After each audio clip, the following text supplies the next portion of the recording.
Can we talk about the show you're doing? Yeah. So this is, I have it. It's bravebooks.us, Adventures with Iggy and Mr. Kirk. So you are actually pushing back. You are, you told this great story. I love what you're doing with basically regular story time. You're going to these libraries where they're doing drag queen story time, and you're like, can I just do regular story time? That's right. They don't like it. No. But it is funny that it's just regular story time. But now you have a show with Brave Books, and we're big fans of what they do. Do you want to tell us about it? Yeah. So this is the next installment of my partnership with Brave Books, and it's essentially a live action television show for kids that will build their character while they're being entertained in a show that parents can trust. Think of like Mr. Rogers' Neighborhood with these classic, timeless moral values, only greatly modernized with animated stories, hilarious dialogue, high energy, and guest stars coming in at every turn. So I'm Mr. Kirk. Iggy is the iguana who lives in the treehouse in the backyard, and we've got this supercomputer in there that transports kids into this animated world where we tell them stories that teach them lessons about the value of life from the womb to the tomb, the beauty of adoption, the dangers of communism and socialism, Yes. the First and Second Amendment, talking to them about always learning to discern the truth from lies in the headlines and propaganda. These are lessons that Mr. Rogers probably didn't have to teach the kids about back in the day. There's a great book called Elephants Are Not Birds about gender reality, which I absolutely love. I think it is. Yeah. Ashley? Yeah. Shout out. There's a singing elephant named Kevin. And Kevin wonders why, what he could do with his voice. And there's a vulture named Culture that tells Kevin he might be happier as a bird rather than an elephant. Straps on a beak and some wings and sends him off to hang out with the birds. Well, he climbs up into the tree, breaks all the branches, falls down and hurts himself. And he's super discouraged. All the other birds are making fun of him. And then the tree catches on fire and they say, if only there was someone who was big and strong enough to carry a bucket of water from the lake up the hill to the tree and spray the water with some sort of a hose. And Kevin figures out who he is, why he was made the way he was, saves the day, he's the hero. And now he says, hey, Culture, Vulture, you're lying to me and I know who I am. I'm Kevin, the elephant who likes to sing. And it's right on. Just a great story. And there's so many stories like that get the message across to kids in a way that they can understand. And parents are going to be so grateful for. I imagine. What's the website real quick? It was an easy URL. Actually, watchbrave.com will take you to the website for the TV show, watchbrave.com. Because I noticed you have a fundraising goal. Episode 1 is done, or it's funded. Episode 2 is partially funded, and you need to raise 1.25 million total? That's right. Actually, it's going to be 2.5 million total for 20 episodes, which is really inexpensive. But since we're not going to Hollywood for the funds or some streaming platform, which will always have strings attached to that money and kill the values of the show, we want to fundraise through the audience. Let's make it together, just like The Chosen did. Let's do a crowdfunding thing. Are you releasing this for free? We are going to release it for free. So our hope is it'll come out probably sometime in the fall. And there's really cool rewards for anybody who wants to jump in and get involved. So you can donate at small amounts or large amounts. And some of the rewards are have one of your kids or grandkids be in one of the episodes with me and Iggy the Iguana. Or come get a couple of tickets to the red carpet premiere of the grand opening of the show in Nashville. All kinds of fun stuff. We complain a lot about stuff on this show every day. And people are always like, what can we do? And we like to stand around and say, like, look, we are like a beacon where we can express these ideas.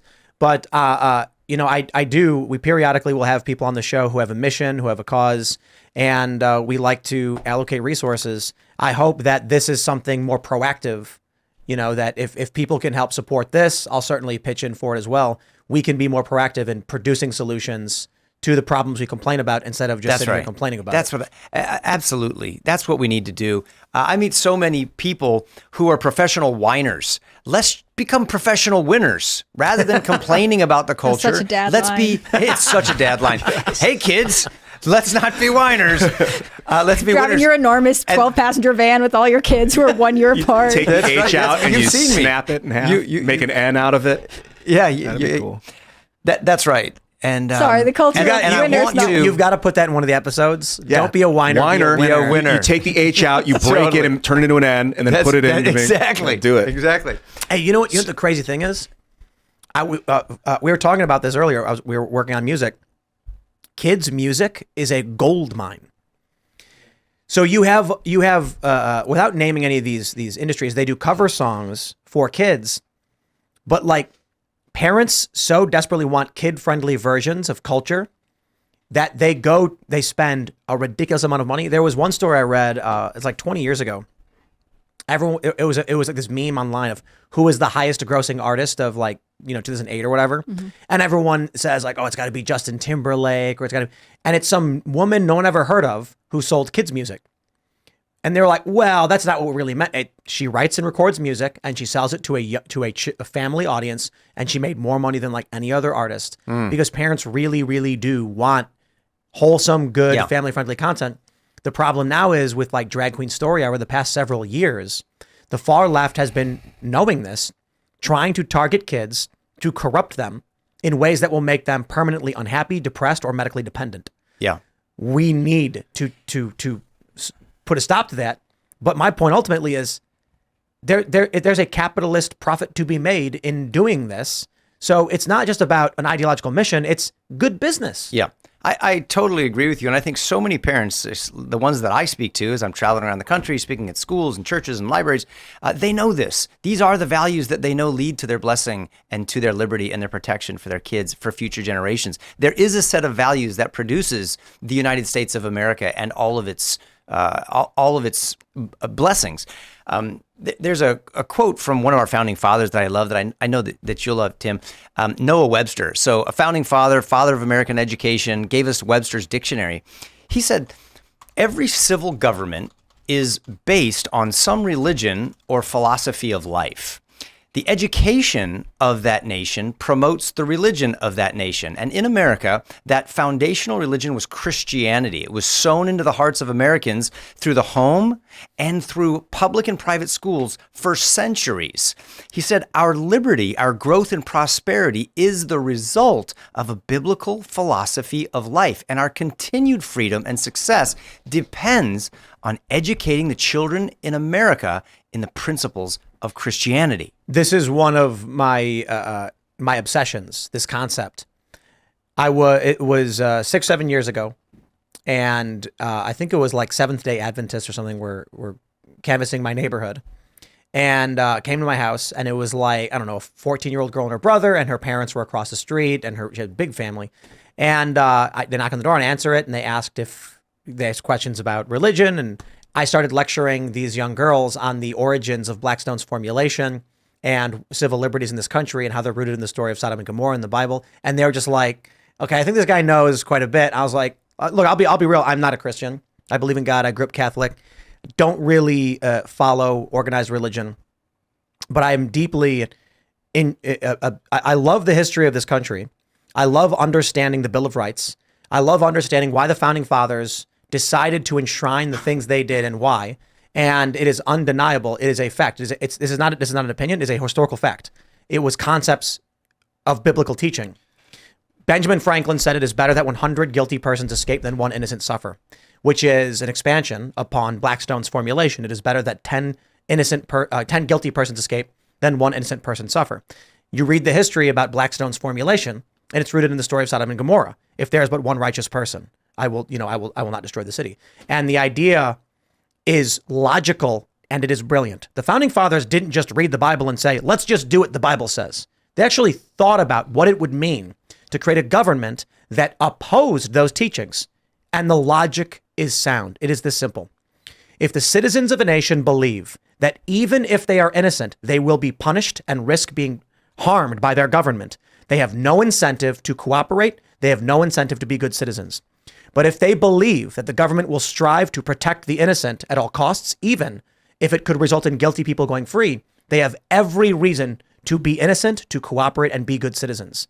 And that idea, they thought about it, actually goes all the way back to the Bible. And it's more than just that. If you look at so much of what the founding fathers believed, their morality is rooted in Christian teaching.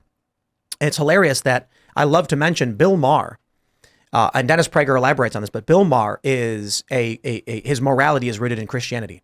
He would reject and deny this. He's an atheist. He's secular. But I wonder actually if we sat down and had the philosophical conversation about the root of the moralities. He believes in free speech, liberty, classical liberalism. These things come from biblical teachings. He may agree and then say something to the effect of like, but I don't believe in the Bible and all that stuff. And that's fine. But it's fascinating that you can have someone who, he made a documentary, Religulous, and I don't mean to pick on him, but he's like your quintessential atheist, and he's a liberal guy. And he's pushed back on wokeness. He believes in free speech. And these ideas come from Christian teachings. Ask anybody who's been to Asia, you understand, they don't have those same principles. Mm-mm. It really is from the Bible that we get these ideas. My issue is with Christianity is like, I was agnostic most of my life. I kind of found God through science in a lot of ways, like the cosmic microwave background radiation. You see these fractal radiation patterns that look like a neural net in the brain. I'm like, there's some sentient momentum going on in the universe pulsing through us. But I fear when governments use religions to twist their populace and to control their population. And when they say like, serve your Lord, it's like, that's what they call the guy, the landlord. He's the owner. Like you're supposed to serve the man and that's why I fear that people, if they're dogmatic with it, that they will bow down to the Lord when he comes in as a tyrant. But a lot of the principles, the virtues and things make a lot of sense. And what Jesus, like, rather than worship Jesus, live like Jesus. Do what he would have done if he was alive today. Use the modern technology to pick up the torch. I wonder, my view of it is anybody who truly is following the faith and the teachings would be resilient to manipulation from a tyrant. But people could easily be manipulated by the tyrant into believing they're following the teachings is the challenge. So part of it sounds like if you're, as the bumper sticker says, my treasure lies in heaven, then the corrupt dictator can come to you and command you to do evil, and you'll say, no, there's nothing you can tell me to do that make me violate what I know to be true and good. And that is defensive against tyranny. Unfortunately, there are many people who have no moral foundation, have no fear of being a bad person, and there are people who are easily manipulated. And then what you end up with is, I think for me, one of the things fairly obvious to like basically every Christian is that liberals lie about what Christians and conservatives believe. And then for me, as like a young person growing up in Chicago, there was this dissonance between what the liberals are telling me and what I'm experiencing in my school. So I think that actually helped me be a bit more resilient to the propaganda you'd get from secular and left-wing organizations that hate Christianity, because I'm like, that's not true. I know a priest, I know tons of religious people. They don't think or say the things you're doing. You're lying. That's not true. But at the same time, I can absolutely see growing up people who have this like propagandized view of the other side. It is what it is, I guess. It's tough. I don't have any answers. I think a lot of people have bad experiences with religion. In the US, it's dominantly Christian, so therefore they become turned off because men are fallible. And so therefore there are going to be people who say, well, I'm a Christian, and so therefore I do these things. And they don't actually believe, they don't actually live that doctrine, but they sort of give it a bad name. I mean, there are tons of Americans who identify as Christian, but they don't. We know based on all, Pew Research, different surveys, that church attendance is down. So you have people who say I'm Christian, but don't actually practice it. I have to do this right now. Someone just super chatted. Tim, can you please match the amount and donate to Kirk's kids show? Yes. By the end of this show at 10 p.m., whatever the super chat revenue is, I will write a check for the same amount, plus the super chats. So if the super chats are $20K, I'll write a check for $40K for your kids show. Wow. Exciting. Thank you. Well, that's awesome. Someone asked, we've done it before for other causes, and I like to think that, there's this 19-year-old, I don't want to call him a kid. He's a 19-year-old man. But he was in Florida, and it's just north of Boca Raton, and there's a pride flag painted in the middle of the street. As he was turning left, he pushes the brakes and the gas down, skids out, and puts a burn over that flag. They charged him with a felony for that. Okay, look, I get it. Don't do a burnout and damage someone's painting if the community painted it. Like, okay, they're allowed to do that. But a felony? It is getting insane. That's a blasphemy law. So I sent 10 grand to his legal defense Give Send Go, tweeted about it. I want everyone to know I did it because I want to rally people to support this kid, because We can't tolerate. Look, he should get a fine.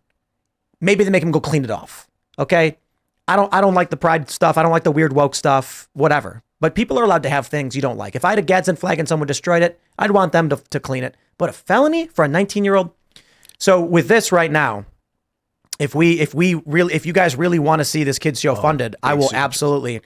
I say this all the time. Look, we make a lot of money, and I want everyone to know that I care more about seeing your show happen than I care about owning a Ferrari. As well, do big super chats. Send in your super chats. Get them doubled up. So people are donating to Iggy and Mr. Kirk. But like, what's the money for? What are you using like to fund? Like incrementally, break it down for me. Yeah. So we need to make a world-class show that is so high quality that kids are going to love this. That's going to be able to compete with the other television shows that you see out there. And so half of that money is going toward the production of the writing the scripts, of writing the songs, of the animation of all of the stories, the sets, making the actual show. And then the other half of the money is going to go toward promoting and distributing the show. So we need to let everybody know that it's out there, that they want to watch it, and it becomes a really big hit show. And then we can grow and we can make the show bigger and bigger. Is this a nonprofit? No, this is not a nonprofit. This is going to be through Brave Books. So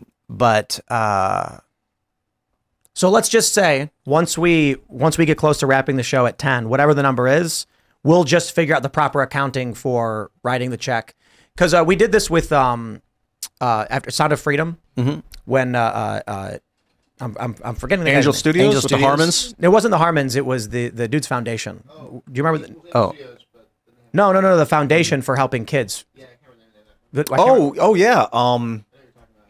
Yeah. What was the name of the foundation? Well, we Jim Caviezel's foundation? No.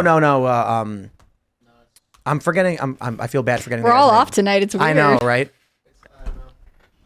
Everybody in the chat's gonna be like, I know he's the same name as me. Tim Ballard. Yeah, Tim Ballard. Jeez.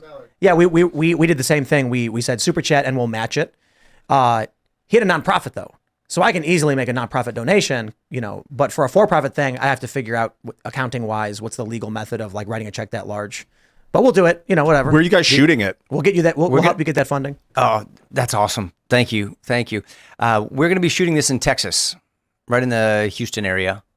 We got a great film company out there that's going to be putting it all together. Is it hard to find film companies that'll work on this kind of thing? Or Actually, are they cropping up? no. There's so many companies. There are animators, there are authors, there are songwriters, there are actors in Hollywood and film companies that are dying to get out of the woke Have an jungle, alternative. and they want an alternative. And often there's just not. You can get blacklisted by being part of the wrong projects, but if they feel that there is really a viable alternative over the long haul, and we're seeing more and more of these kinds of projects. I mean, look at The Chosen. That's such a great thing. People are just dying to get over there. And get fresh air and breathe. Are you That based was in Texas? The Chosen autoplay on my TV the other day, or Really? like a week or two ago. Yeah, It's that was feeding cool. you. It was. I was like, hey, this is crazy. Where does the iguana come from? Just out of my own personal curiosity. Well, I like lizards, and kids love lizards and iguanas. There's actually lots of animals in the show. They're animated animals that are living on a place called Freedom Island. And Iggy is going to be the only puppet on the show. And puppeteering is a dying art. Like I just read this thing, this is so random, but one of the only universities in the country that offer a puppeteering course just lost its funding. I think it was West Virginia University is one of the last places you can get learn the skills of building puppets and whatever else. Well, it's one of the things as we've tested the things that we've filmed already. Kids absolutely they're crazy about Iggy. Iggy is just adorable, and they just want to keep watching the videos over and over and over because he's so cute. Thanks for watching this clip from the Timcast IRL podcast. Hang out with us live Monday through Friday at 8 p.m. and become a member over at timcast.com for uncensored, members-only shows exclusive. Thanks for hanging out, and we'll see you all next time.